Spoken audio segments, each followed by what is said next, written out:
At Maine's prisons, a guard shortage. Who's watching the inmates? The Commissioner of Corrections is very concerned about our ability to adequately supervise and staff, particularly the Maine State Prison where the vacancies are the highest. It's going to cost some money. Getting more guards.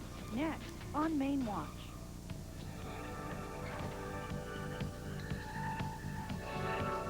For all the people of Maine, this is Maine Watch, Maine's only statewide issues and debate program.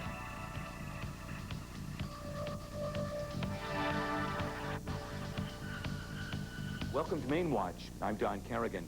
The governor and the legislature have come up with a temporary fix to a growing problem, the shortage of guards at Maine's prisons and correctional facilities. There are 10 state institutions in all with about 600 corrections workers. But too many of those workers have been leaving. There are a lot of vacant positions, and existing corrections staff have been working lots of overtime to fill the gaps. Workers at the State Corrections Department say that's been going on for some time, but the statewide worker shortage has made the problem more serious. Maine Watch reporter Barbara Caridi was at the state prison this week to find out what's going on. Barbara? Thanks, Don. The guards we talk with are putting in long hours these days as more and more of their colleagues quit. Prison authorities say the lure of better pay and working conditions elsewhere is making it hard to convince those who remain to stay on the job. Go away. Dan Landry keeps a watchful eye on the courtyard at the Maine State Prison. Beyond the garden, inmates are planing boards in the prison woodworking shop. It's peaceful now, but Landry says that could change at any moment. We've had officers that have been assaulted. It doesn't happen every day, but it could happen at any time. We've had officers had things thrown at them that would make most people squirm. We've had inmates that are assaulted. We have to break up fights occasionally. Again, these things don't happen every day, but at any time during the day, they could occur.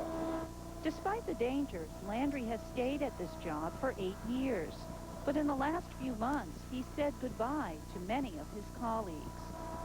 We've always had a good turnover rate here at the prison between the three facilities. But recently, a lot of people are leaving because of better paying jobs in the private sector or trying to get better paying jobs elsewhere in the state.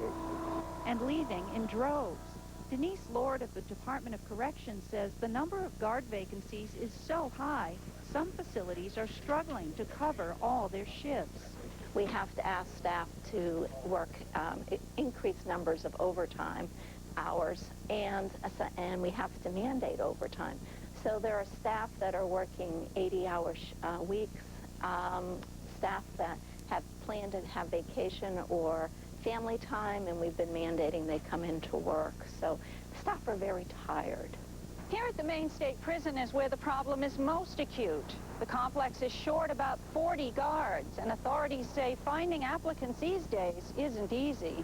Warden Jeff Merrill runs the 3 institutions that make up the Maine State Prison. They include this aging prison here in Thomaston, the minimum security Bolduc facility a few miles away in Warren, and down the road, the so-called Supermax for problem inmates. Next door, construction is underway for a new prison to replace the old one in Thomaston. Merrill says when that's ready in November, even more guards will be needed, making the shortage worse. The market, the employment market in this community has changed, and there are all kinds of jobs available at competitive wages. And what has happened with our guard force is that we haven't maintained being competitive in terms of the hourly rate and some of the other benefits. That hourly rate for entry-level prison guards is just over $9. With overtime and other benefits, the annual salary barely tops $22,000. Warden Merrill says it's hard to convince people to spend day after day inside these walls for that much money. Then there are the schedules. New guards may have to wait years before getting a weekend off. It's a difficult job. Not maybe physically, not physically all the time, but it could be in a very short period of time, could be physical. But it's working odd shifts. I mean, it runs 24 hours a day, 7 days a week. And so as a result of that, I mean, there are people that work weekends, they work nights, second shift or third shift, that have limited time with their families. And so it's more and more difficult to recruit people that are willing to make those kinds of sacrifices for the wages that they receive. The King administration is taking emergency action to boost salaries for about 600 prison workers. The increases go into effect in August and will hike entry-level guard salaries by about $2,100 a year. I can't tell you that by doing that one thing is going to have an impact where people will be knocking our doors down to come to work here, but it certainly will help. The increases will last only until the end of the year. It will be up to the legislature to make them permanent. Lord says that might make it easier to recruit new guards and keep the current ones.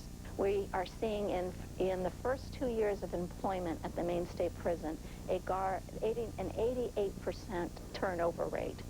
So in the first 2 years, after spending considerable amounts of money to train people to be prison guards, we're losing 88% of them. Lord says many of them are moving next door to New Hampshire. The state of New Hampshire is constructing and opening a new prison. They've been actively recruiting our prison guards, and we've had several resign to go to work for the state of New Hampshire, where guards get better pay and benefits and can retire after 20 years.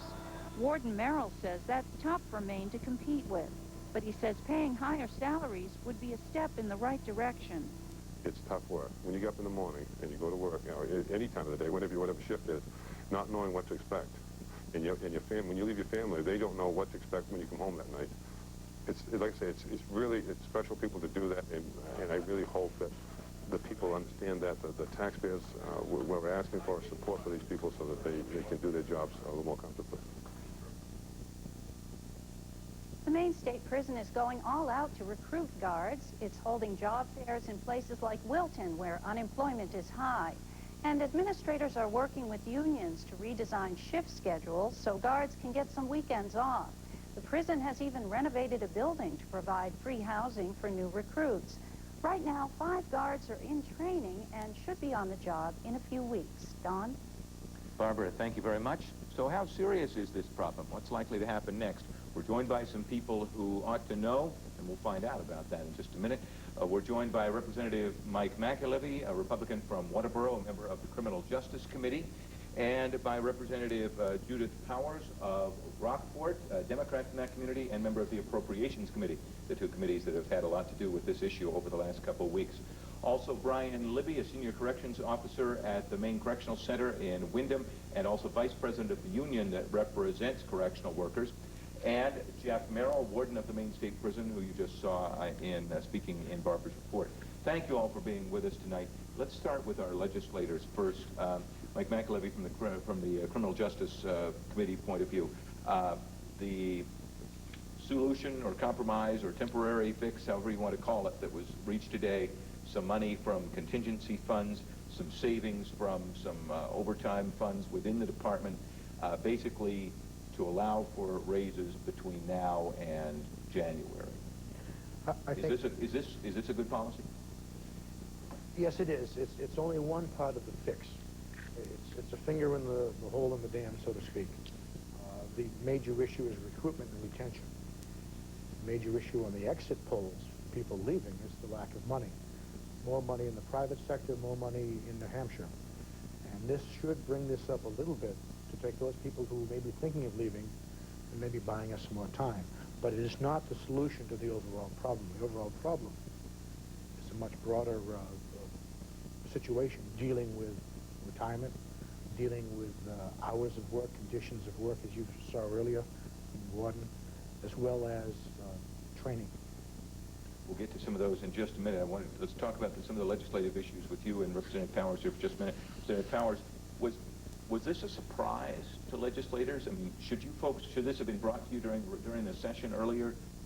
Did you know about this, or did this just kind of sneak up on everybody? It was a bit of a sneak up on us. We finished our session May 12th and had not heard that the problem was to this extent. In fact, one of the last things we heard was that the department had been requesting additional monies in order to have training for the transition to the new facility. So it sounded as though pretty much all was all right as far as staff were concerned.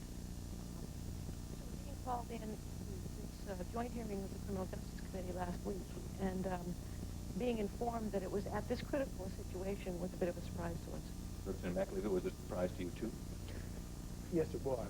We had been monitoring in the Criminal Justice Committee the status of the new construction. We're very concerned with making the transition for training because our correctional officers are going from a security guard force to being more involved in programming. And we had no idea that this was going to be a problem. Is the legislature unhappy about this, that they kind of, all of a sudden you had a crisis to deal with in the middle of the summer? Representative Collins? The solution that was proposed a week ago by the administration was a situation of unhappiness in that, although none of us disagreed that there, once we learned of it, a very critical situation in terms of staffing, the administration's proposal for the solution, the mechanism to do it, was not something that we as two committees were able to do. Committees make recommendations to the whole legislature. So we were being asked to do more than was in our purview. The solution that was arrived at today is addressing the problem, but by a different mechanism. And as you both said before the program, that you have no doubt that when you come back, when the new legislature comes into session in January, that they will basically make this permanent one way or another. Absolutely. Yeah. I think so. Of course, there'll be a lot of discussion about it. There'll be a lot of pros and cons. I think if we had gone the other route last week, it would have been a tough sell in January because the credibility the department has built up over the last number of years, I think would have diminished, been diminished. Let me bring Brian Libby and Jeff Merrill into this discussion. And why did this, is this something, Jeff Merrill, I'll start with you, that all of a sudden the problem got a whole lot worse? Actually, it did get a whole lot worse, and just in the last month, actually since May, we had, in fact, in January, we had 10 vacancies at the prison, and that's for all 3 facilities. And it's not uncommon to have 8 to 10 vacancies at a time, historically at the prison, because of either promotions or transfers to other facilities. But just about in May and June, our numbers went from 10 and 12 vacancies up to 29, and in fact, in June it was 33, and we're not sure what this month is bringing. We had 4 more resigned last week, so the numbers are really actually growing to a point where we were very seriously concerned. Brian Libby, I know that you're not at the state prison, you're at the Men's Correctional Center, but obviously you talk with other members of your union. Why is this happening? That's a good question. I think that with the shortage of staffage at this time within all the facilities, I think you'll find that the private sector is offering jobs of much competitive wages, and you find that most of the officers are looking at a fair wage, and they're finding this outside of state work. And of course, as the warden was saying, they're actually going outside of the state to find these jobs. And in addition, it's very difficult today for an officer who begins employment within the state to get a shift that's conducive to home life, such as he may have to come in and take Mondays and Tuesdays off, where it's going to take him some time to get a weekend based on his seniority. In addition, it's difficult to schedule vacations, where vacations are scheduled based on your seniority also. So a new employee could start at the correctional center or at the prison and virtually be on a night shift for several years before actually going to a day shift job.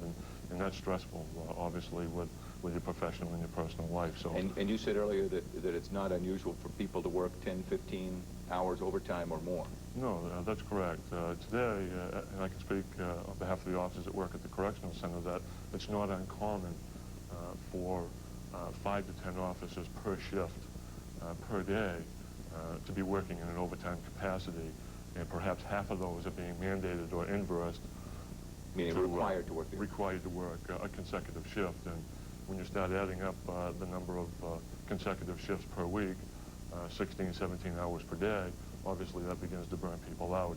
And when you're not able to go home on the weekend, be with your spouse, significant other, or with your family, it becomes very stressful. So is an extra $1 an hour going to fix that? I think today's notification from the governor is certainly a great step forward in the recruitment of officers in state work today as correctional officers, but I think we need to go a long way as far as being able to retain the senior correctional officers that we currently have. I know. And let me ask Jeff. Let's ask Jeff Merrill that same question. Is $1 an hour going to keep the people that you've got now? It's going to help, and it is certainly a step in the right direction, and I think it really sent a good, clear signal today that we've got an executive branch of government and a legislative branch of government that really, truly cares about their correctional employees, is concerned about the issues that are going on right now in the facilities, and are willing to help support that initiative. But it's going to take more than that. It's going to take a continued working with schedules. As Brian said, we need to look at retirement issues. There's a variety of other issues that we need to look at, but it's clearly a very big step in the right direction.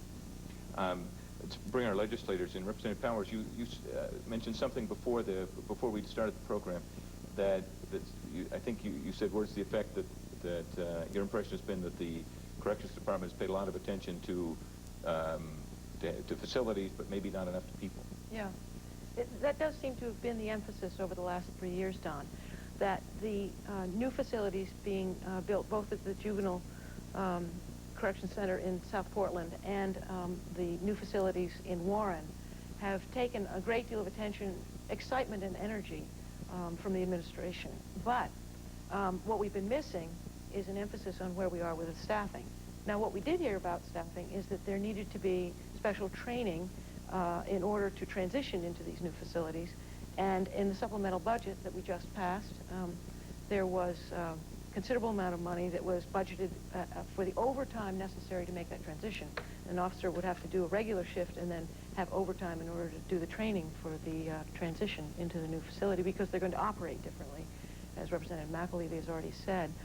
So we were hearing about staffing in that way and overtime pay needed, and that was part of the additional funding that went into the overage costs just recently. Mm-hmm. Jeff Merrill and Brian Libby, would you say that has the department been able to pay enough attention to the needs of its workers, or is that just something that it's when you don't have enough workers you can't do? I think that we've actually, I mean, we've tried to, maybe we could have done better, but we really actually did try, and through this whole process, in this transition process and going into the new facility, we've tried to develop some career ladders. We've got some new classifications of positions that are coming on board that will give employees various options in terms of career moves. But again, it's the starting wage, and it's getting people into the institutions themselves. It's really the critical issue.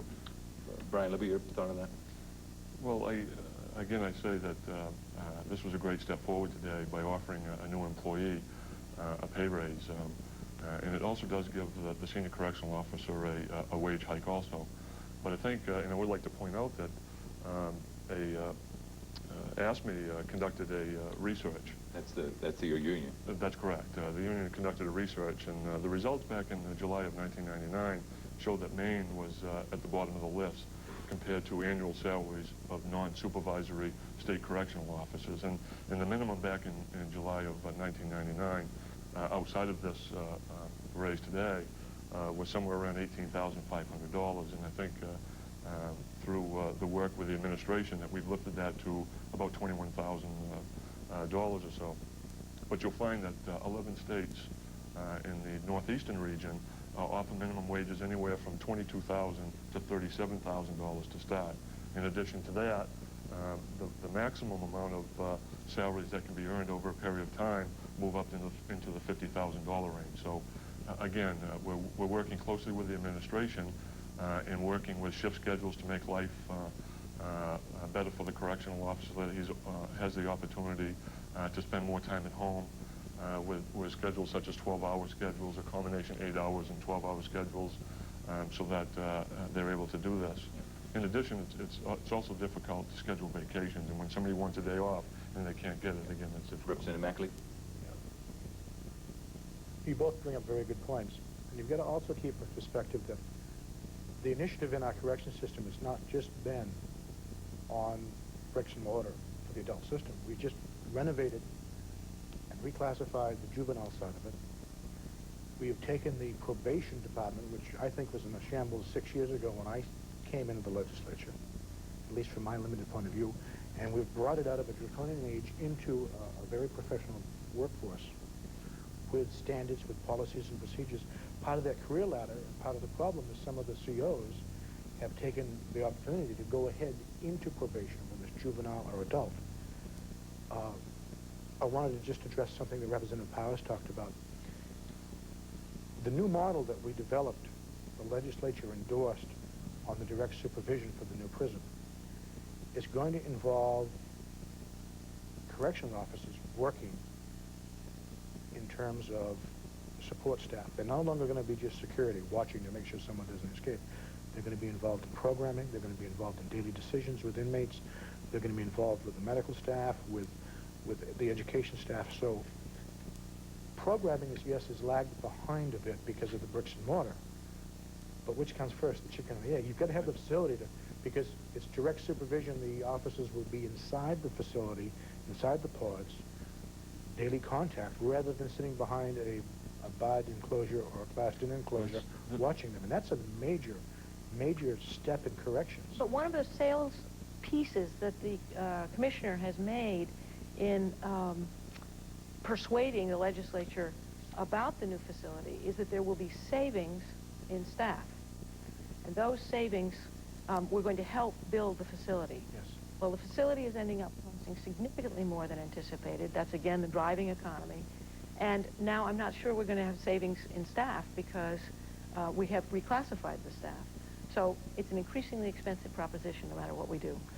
You're correct. And we have to be prepared. And that's something that we're going to have to revisit in January. Absolutely. Because in solving this problem as policymakers, we're also going to have to look at where we've come from and what impact this has on where we're going to go in the future. We've got just over a minute left. I'd like to ask Jeff Merrill and Brian Libby, should the public be concerned about safety within the prison while you're short of people? Jeff Merrill? No, actually, I mean, in terms of the staffing of the facilities and the safety within the facilities, our staff have done an excellent job in responding. In fact, part of their training is that they do understand that we have situations where they need to respond. In fact, they're covering the posts, doing these kinds of things. It's just getting to a point where they're getting very tired and there's no light at the end of the tunnel. This is kind of helping to show them that there are people that do care. We are trying to address those needs and we're moving forward. But as far as the security and so on, nothing's been jeopardized. Yeah. Brian Libby, is that right? That's correct. I think the warden's right on that. I think that it's pretty unique to be a correctional officer today, and I think as part of that job goes, I think most people know that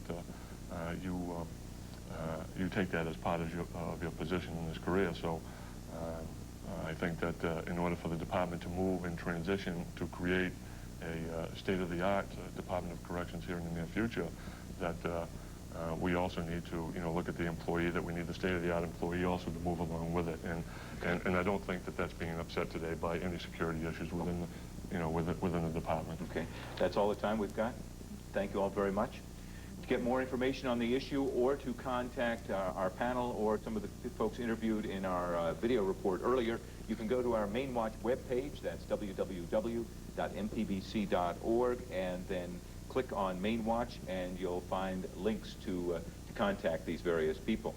Main Watch commentator Jim Brunel has thought some about prisons this week, and he has come to the conclusion that when it comes to money, the vault is sometimes as closed as tightly as the cell. Maine built a prison before it built a state house. Our faith in the efficacy of reform by confinement has never diminished, nor has our tolerance for poor conditions of confinement, provided they occur out of sight and out of mind. Politicians love to get tough on crime by expanding the range of crimes, lengthening jail terms, and passing mandatory sentencing laws.